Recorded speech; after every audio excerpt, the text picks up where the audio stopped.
아멘. 세상과 친구하지 마시기 바랍니다.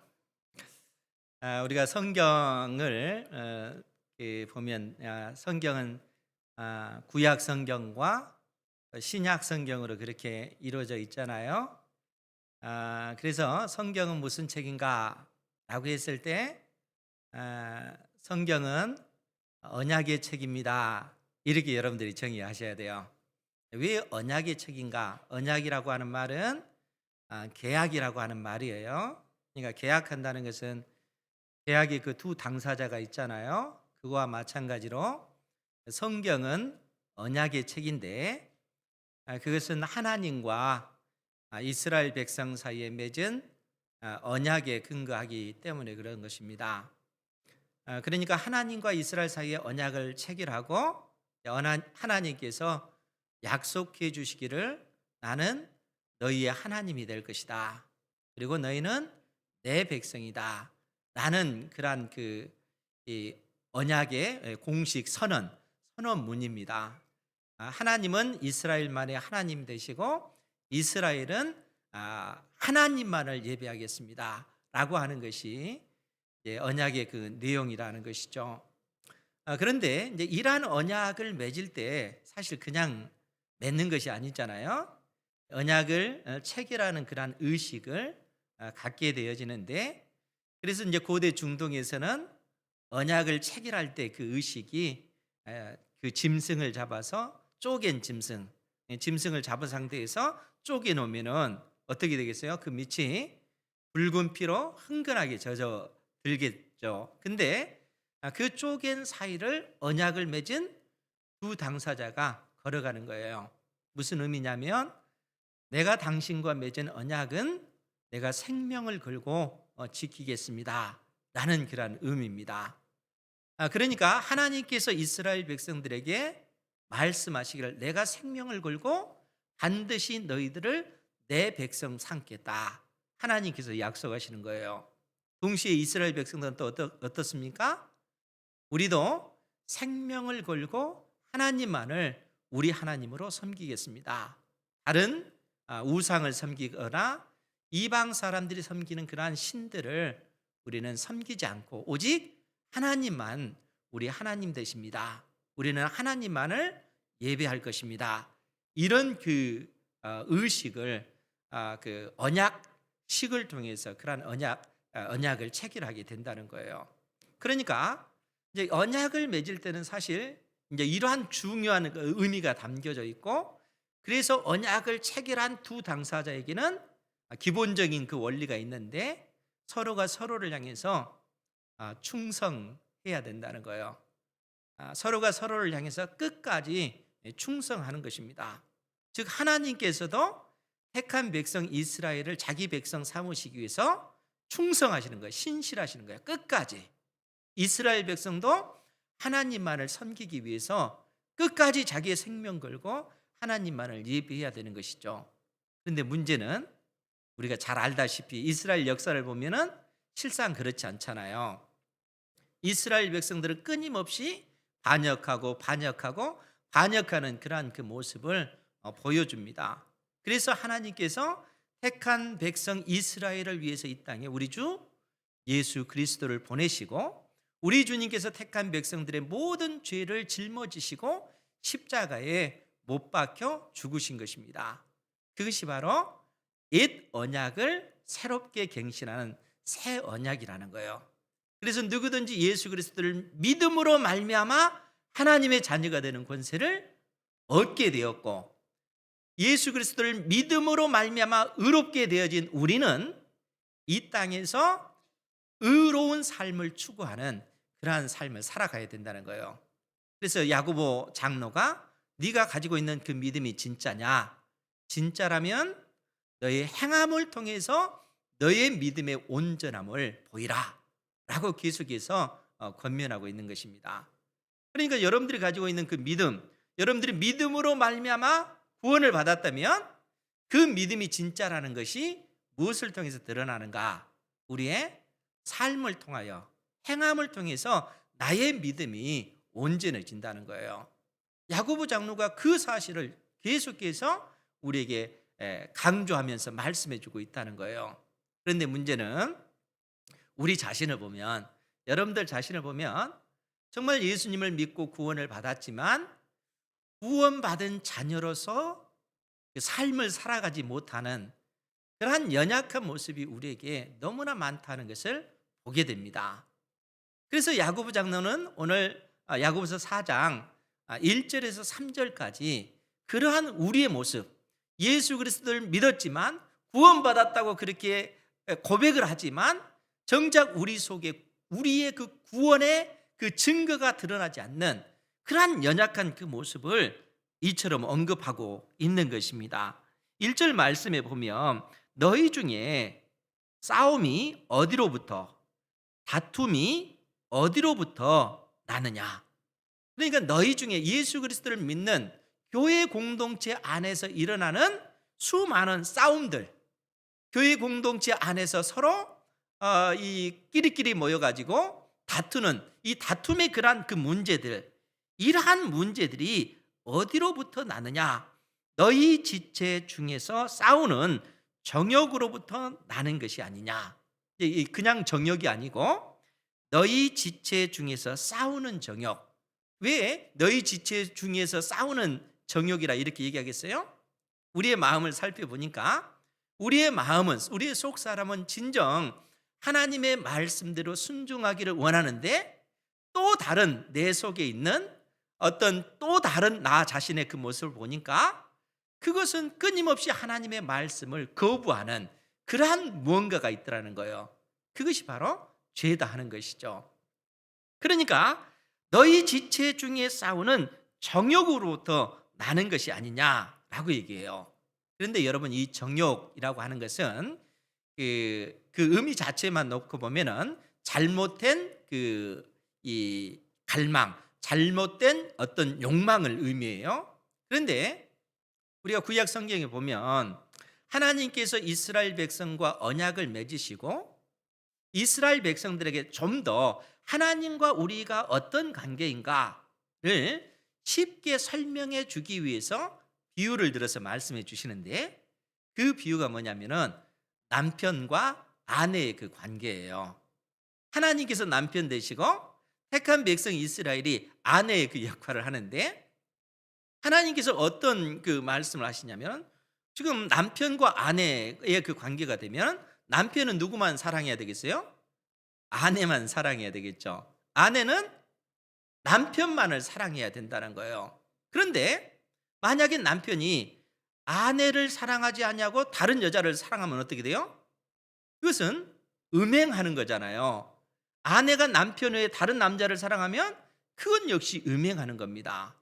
그러니까 이스라엘 백성들이 하나님과 언약을 맺고 하나님만을 섬겨야 되는데 하나님 외에 다른 우상을 섬기면 어때요? 그것은 영적 간음인 거예요. 그것을 정욕이라 이렇게 언급을 하고 있다는 거예요.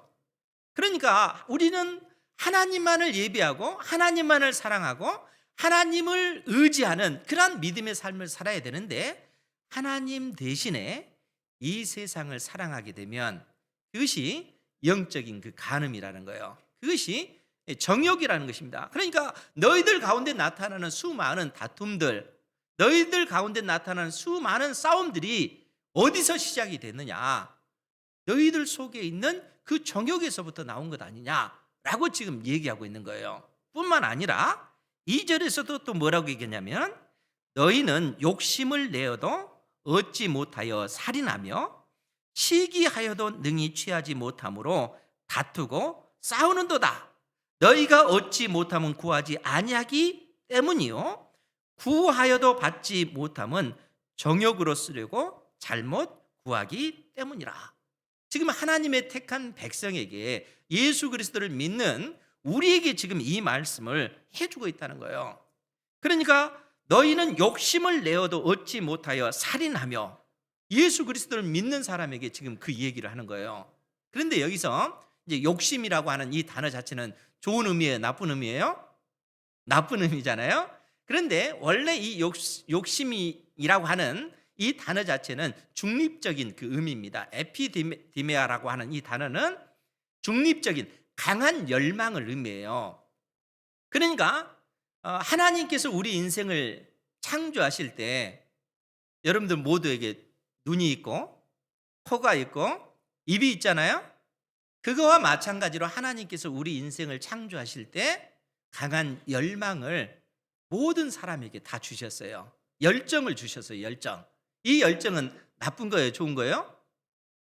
좋은 거죠. 열정이 없으면 안 되잖아요. 이 열정 때문에 어떤 사람은 열심히 공부하고, 이 열정 때문에 어떤 사람은 열심히 일해서 돈을 벌고, 이 열정 때문에 어떤 사람은 열심히 운동해서 그쪽에서 어떤 그 분야에서 승리자가 되어지잖아요.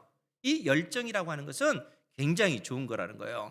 그런데 그 열정이 나쁘게 쓰여지면 어떻게 돼요? 그것은 그 열정 때문에 그 사람이 망하게 되어지는 겁니다.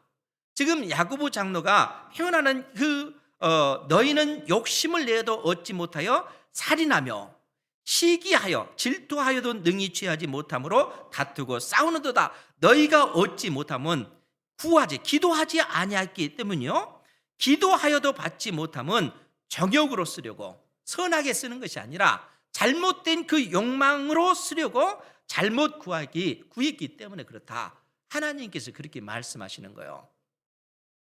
우리 속에 있는 그 욕망이라고 하는 것이 바로 그런 의미라는 거예요. 그러한 사실을 더 자세하게 우리에게 이해하기 쉽도록 알려주는 그 구절이 로마서 1장이 나왔다고 했죠. 우리 그 부분을 같이 한번 볼게요. 로마서 1장 22절 이하의 그 말씀을 보면요, 제가 읽어드리겠습니다. 신약성경 로마서 1장 240페이지에 있습니다. 로마서 1장 22절에 보면 우리 인간이 스스로 지혜 있다 하나 어리석게 되어 썩어지지 아니하는 하나님의 영광을 썩어질 사람과 새와 짐승과 기어다니는 동물 모양의 우상으로 바꾸었느니라. 그러니까 썩어지지 아니할 하나님의 그 영광을, 하나님께서는 우상을 만들지 말라고 했잖아요. 그런데 인간이 스스로 지혜 있다고 하면서 행한 행동이 뭐냐면은 보이지 않는 그 하나님의 형상을 눈에 보이는 사람과 새와 짐승과 기어다니는 동물의 모양의 우상으로 바꾸어 버린 것입니다.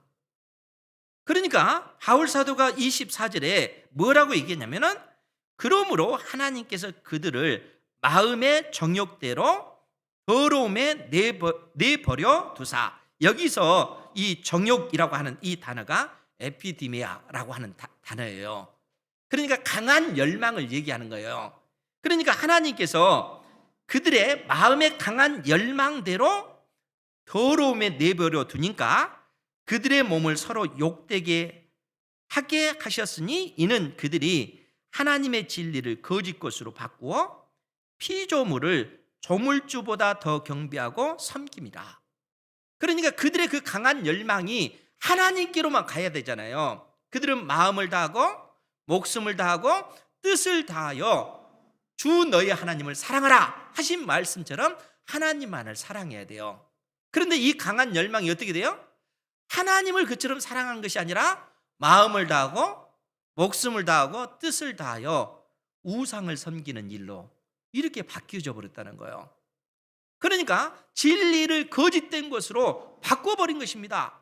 우리 인간이 그렇다는 거예요. 스스로 지혜 있다고 하면서 행한 행동이 진리를 바꾸어서 거짓으로 만드는, 이처럼 엉터리 같은 이 행동을 하게 됐다는 거예요. 그래서 성경이 뭐라고 얘기합니까? 26절에 보면 이 때문에 하나님께서 그들을 부끄러운 욕심에 내버려 두셨으니 곧 그들의 여자들도 순리대로 쓸 것을 바꾸어 영리로 쓰며 그와 같이 남자들도 순리대로 여자 쓰기를 버리고 서로 향하여 음욕이 불일듯 하며 남자가 남자와 더불어 부끄러운 일을 행하여 그들의 그릇 때문에 상당한 보응을 그들 자신이 받았느니라. 그러니까 인간이 스스로 지혜 있다라고 하면서 정작 하나님의 진리를 거짓된 것으로 바꿔버린 거예요. 하나님께서 우리에게 주신 그 강한 열망, 하나님께서 내신 그 질서에 따라서 남자는 여자를 좋아하잖아요. 여자도 남자를 좋아하잖아요. 그래서 다 좋아하면 안 되고 한 남자는 한 여자만을 사랑해야 된다는 거예요. 한 여자도 한 남자만을 사랑해서 가정을 이루는 것입니다. 이것이 하나님께서 내신 질서라는 거예요. 근데 그 열망이 어떻게 되는 거예요? 그 강한 열망이 하나님께서 내신 그 법을 왜곡시켜 버리는 거예요. 심지어 남자가 남자를 사랑해요. 여자가 여자를 사랑해요. 이러한 어떤 그 강한 열망이 왜 나타나는 거예요? 진리에서 벗어났기 때문에 그렇다는 거예요. 제 고향에 보면은, 고향에 가면 이 바다가 있어요. 바다. 근데 한 1km 정도의 그 섬이 하나 있습니다. 그래서 물이 쫙 빠지면 그 섬까지 걸어갈 수가 있어요. 물이 들면은 그 섬이 되어버리는 겁니다. 그런데 그 육지로부터 섬까지 길이 나져 있어요. 이 길은 그냥 사람이 걸어가면 됩니다. 그런데 이 길 좌우에는 갯벌이 있는 거예요. 갯벌. 그러니까 이 갯골이 있는 거죠. 그래서 제가 아마 그 중학교 아마 1, 2학년 때일 것 같은데, 우리 아버지가 그 낚시를 워낙 좋아하니까, 저는 낚시는 별로 안 좋아하는데, 그래서 따라간 그 기억이 있는데, 그 갯골에서 낚시를 하면 거기에 망둥어가 많이 물립니다. 그러니까 그 물이 쫙 그 밀려 들어오면 그 갯골을 따라서 물이 쫙 들어오잖아요. 거기에서 이제 낚시질을 하다 보면은 그 망둥어 같은 이런 잡어들이 굉장히 많이 잡을 수가 있어요. 그런데 낚시를 하다 보면 어떤 일이 벌어져요? 하다 보면은 어느 순간 물이 차오르면은 무릎에 차고 허리까지 차잖아요. 그때 딱 되돌아보면 어떻게 돼요? 길이 안 보여요. 그러니까 육지하고 섬하고 그 길 나 있는, 그러니까 사람이 만든 길 아니에요. 그냥 그 돌이 쌓여져서 만들어진 그 길인데 그 길이 안 보이시는 거예요. 그렇게 되면 어떻게 되겠어요? 그 길을 모르게 되면 거기서 나오려면은 이 허리까지 참 그 물이라면은 그 길을 모르는 사람들은 갯골에 빠지면 어떻게 돼요? 키가 넘어버리죠. 그러니까 그 수영 못하면 굉장히 위험할 수가 있습니다. 근데 아는 사람은 어떻게 돼요? 그 길이 어느 위치다 하는 것을 알기 때문에 그 길을 따라서 나올 수가 있는 거예요. 즉 무슨 얘기일까요? 물이 가득 찬 바다라 할지라도 아무 방향을 어떤 방향이든 마음대로 갈 수 있는 것이 아니라는 거예요. 그 바다라 할지라도 그 속에 길이 있다는 거예요. 그 길을 따라서 나올 때만이 자기의 어떤 그 안전을 보장할 수 있는 것입니다. 즉 무슨 얘기냐면 하나님께서 우리 인생을 이 땅에 내실 때 내 인생이니까 내 마음대로 살 거야, 이게 안 통한다는 거예요. 하나님께서는 우리 인생을 이 땅에 내실 때 자신의 형상대로 우리 인생을 창조하시고 우리 인생에게 명하시기를 너는 마음을 다하여 목숨을 다하여 뜻을 다하여 주 너희 하나님을 사랑하라. 너는 마음을 다하여 목숨을 다하여 뜻을 다하여 내 이웃을 너 자신과 같이 사랑하라. 이것이 하나님의 법이라는 거예요. 이것이 인생이 마땅히 걸어가야 될 그 본분이라는 겁니다. 하나님께서 우리 인생에게 그 법을 주신 거예요. 내 인생이니까 내 마음대로 살 수 있다, 그게 아니라는 거예요. 그렇게 살다가는 우리는 멸망당할 수밖에 없는 것입니다. 하나님께서 우리에게 그러한 열정을 주셨을 때는 이 열정을 사용해서 하나님을 사랑하고 내 이웃을 내 몸처럼 사랑하는 그 길을 걸어가라, 주께서 명령하시는 거예요. 이러한 길을 걸어가는 여러분들 되시기 바랍니다. 하나님께서 우리에게 그러한 열정을 주셨을 때는 정말 이 세상을 사랑하는 것이 아니라 오직 하나님을 사랑하고 내 이웃을 내 몸처럼 사랑하는 것입니다. 그러면 왜 야고보 장로가 오늘 너희 중에 싸움이, 너희 중에 다툼이 어디로부터 나오느냐, 너희 지체 중에서 싸우는 정욕으로부터 나오는 것 아니냐, 왜 이 말씀을 하고 있는 거겠어요? 그것은 예수 그리스도를 믿는 하나님의 자녀들이 믿는다고 하면서도 자녀답게 살지 못하기 때문에 그렇다는 거예요. 그러니까 하나님께서 우리 인생에게 내신 그 길이 뭔가, 예수 그리스도를 믿는 자녀들이 교회 안에서 어떻게 살아야 되는가? 여러분 지난주 말씀을 통해서 우리가 배웠던 내용이 뭡니까? 믿음이 있는 사람은 자기 자신을 기쁘게 하는 것이 아니라 내 이웃을 기쁘게 해야 된다는 거예요. 그 말이 무슨 얘기예요? 하나님의 나라는 먹는 것과 마시는 것에 있는 것이 아니다라고 얘기를 했잖아요. 오직 성령 안에 있는 의와 평강과 희락, 기쁨이라. 하나님의 나라는 그렇다는 거예요. 그러면 하나님의 나라가 왜 먹는 것과 마시는 것이 아니라고 얘기했습니까? 먹는 것과 마시는 것 때문에 다툼이 일어나면 먹는 거 마시는 거 하지 말라 그 얘기예요. 왜 그렇습니까?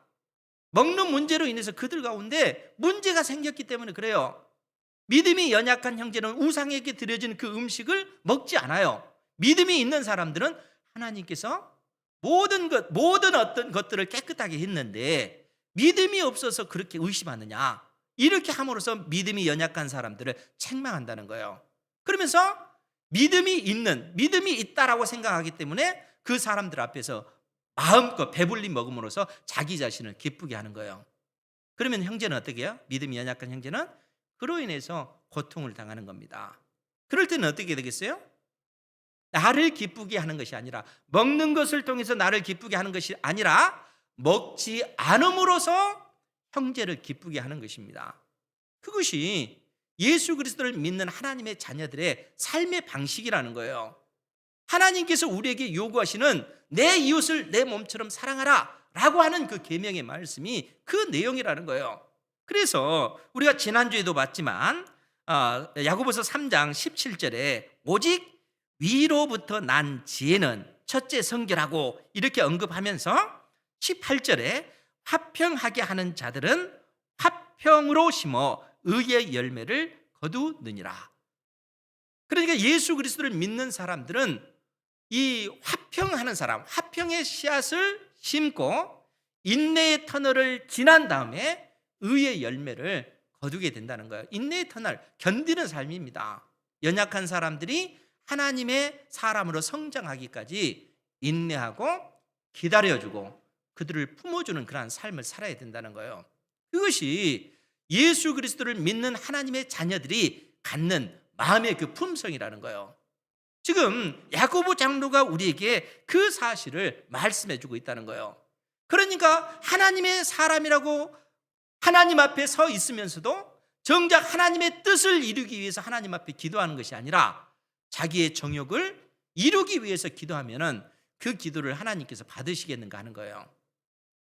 겉모습은 예수님을 믿는 사람이지만 그 속 사람은 세상을 친구로 둔 그 사람이라는 거예요. 그런 삶을 살아서는 안 된다 하는 사실을 지금 야고보 장로가 말씀해 주고 있습니다.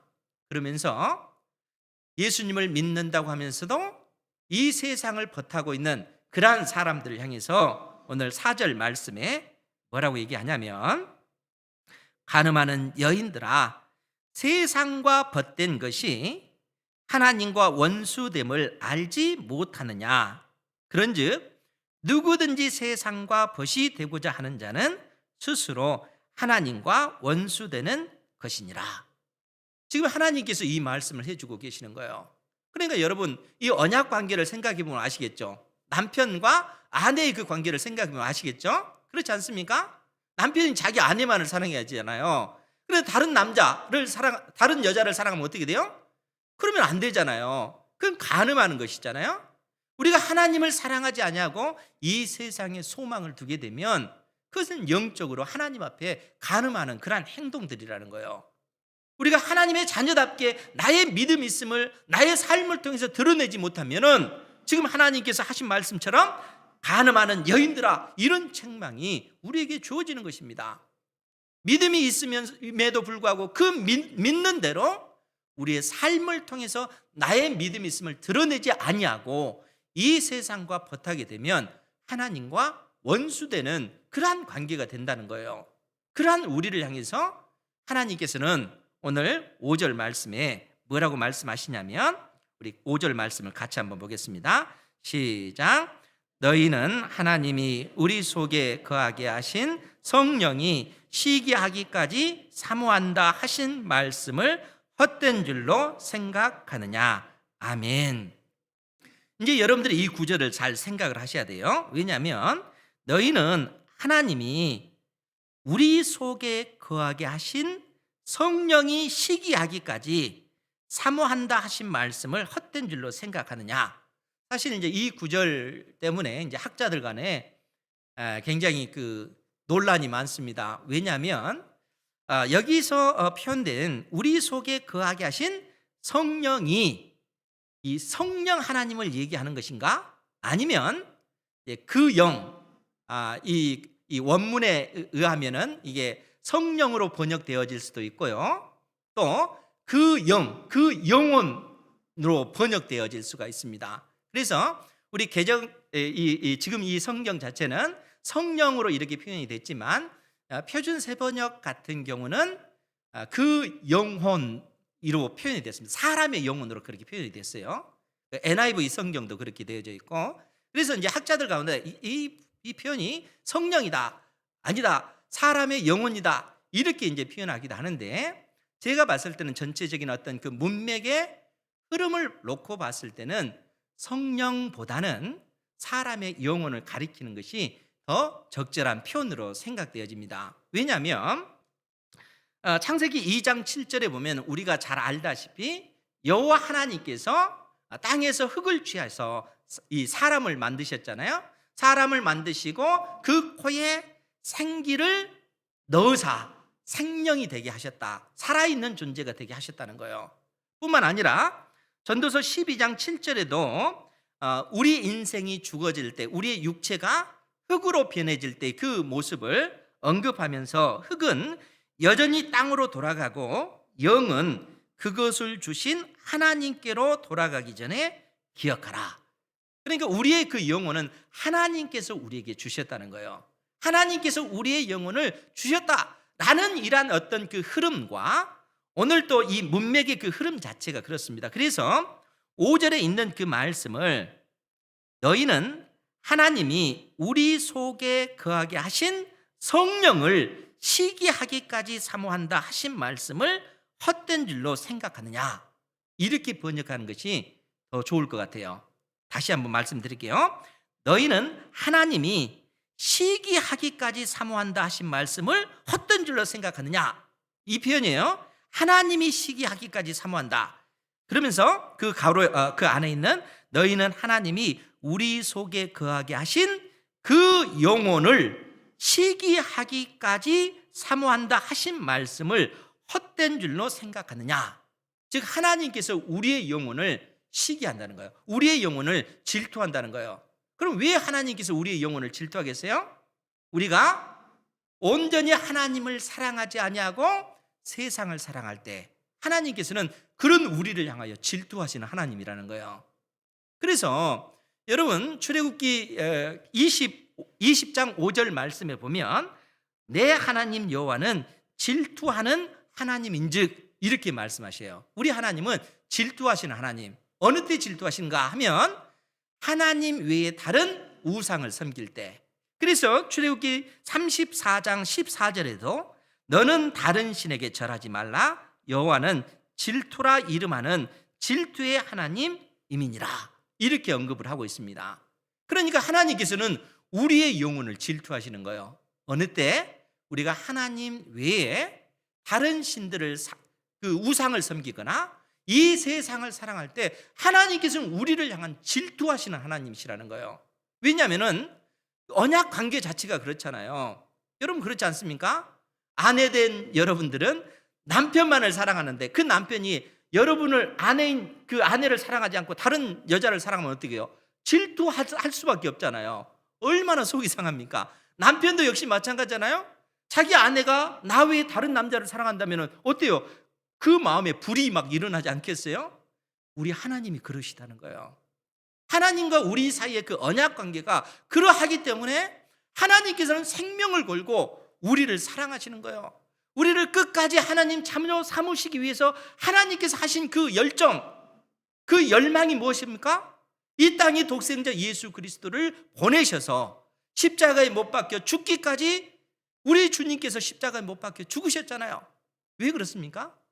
우리를 사랑하는 그 열망 때문에 그렇다는, 그 간절한 그 열망 때문에, 우리를 향한 그 불붙는 그 질투 때문에 우리 스스로의 힘으로 하나님 앞에 온전히 백성답게 서지 못하니까, 우리의 죄로 인해서 우리는 멸망당할 수밖에 없으니까, 이런 우리를 하나님께서는 구원하시기 위하여, 하나님의 자녀 삼으시기 위하여 하나님께서 생명 거셨기 때문에 독생자 예수 그리스도를 보내셔서 우리의 모든 죄를 짊어지시고 우리 주님께서 십자가에 못 박혀 죽으셨다는 거예요. 그만큼 열정적인 하나님이시라는 겁니다. 우리를 향한 그 열정이, 우리를 향한 그 충성이 그처럼 우리 하나님은 대단하시는 거예요. 그 하나님을 바로 질투하시는 하나님이다, 이렇게 언급하고 계세요.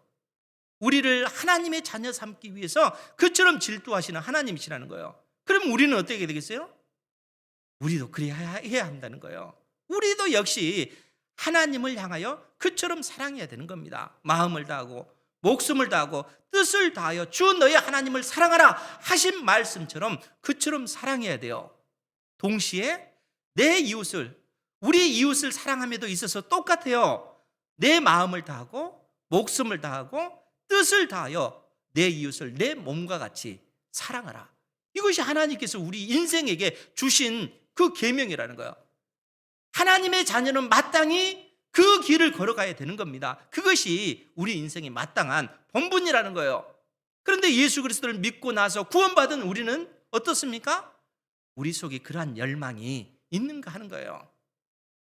하나님께서 그러한 열정과 그러한 갈망을 주셨는데 하나님을 온전히 사랑하고 하나님의 나라와 그 의를 구하는 그러한 열정이 아니라 이 세상을 사랑하고 이 땅에 소망을 두고 이 세상의 명예를 탐하고 권세를 탐하는 그 길로 간다면은 하나님의 마음이 얼마나 아프시겠는가 하는 거예요. 그러한 마음을 품고 있는 자녀의 모습을 볼 때 얼마나 하나님께서는 고통스럽겠는가 하는 겁니다. 우리 하나님은 질투하시는 하나님이시라는 거예요. 그렇기 때문에 야고보 장로는 이 말씀을 하고 나서 6절에서 뭐라고 얘기합니까? 그러나 더욱 큰 은혜를 주시나니, 우리 하나님은, 즉 5절 말씀을 다시 보면 너희는 하나님이 우리 속에 거하게 하신 그 영혼을 시기하기까지 사모한다 하신 말씀을 헛된 줄로 생각하느냐? 그렇지 않다는 거예요.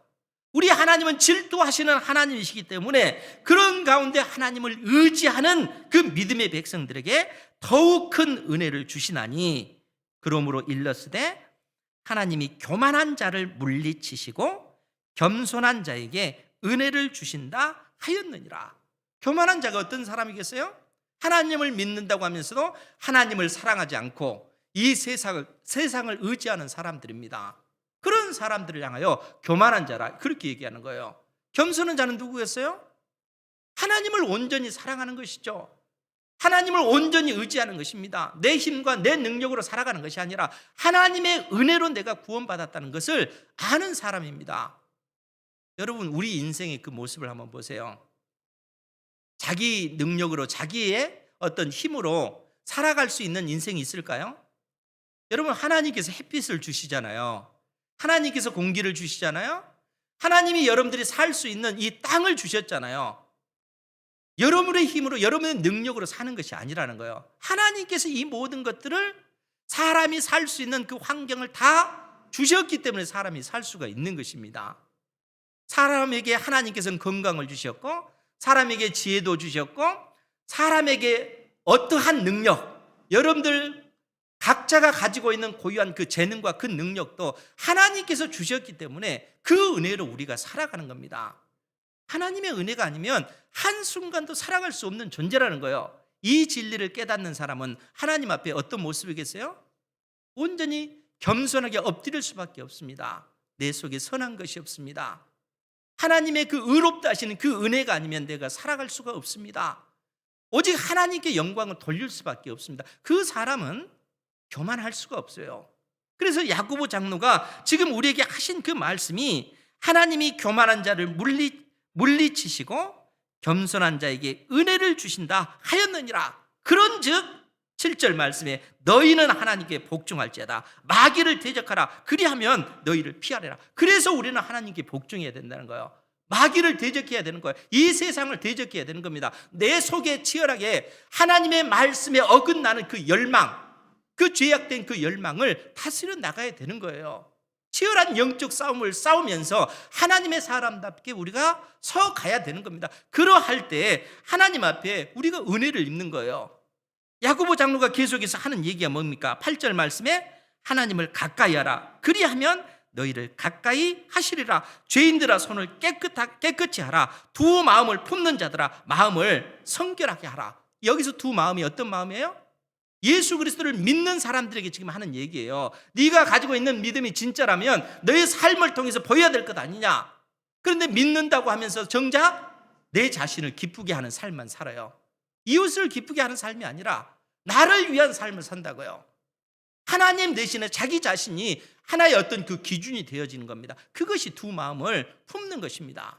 그러니까 두 마음을 품은 자들아 마음을 성결하게 하라. 슬퍼하며 애통하며 울지어다. 왜 그렇습니까?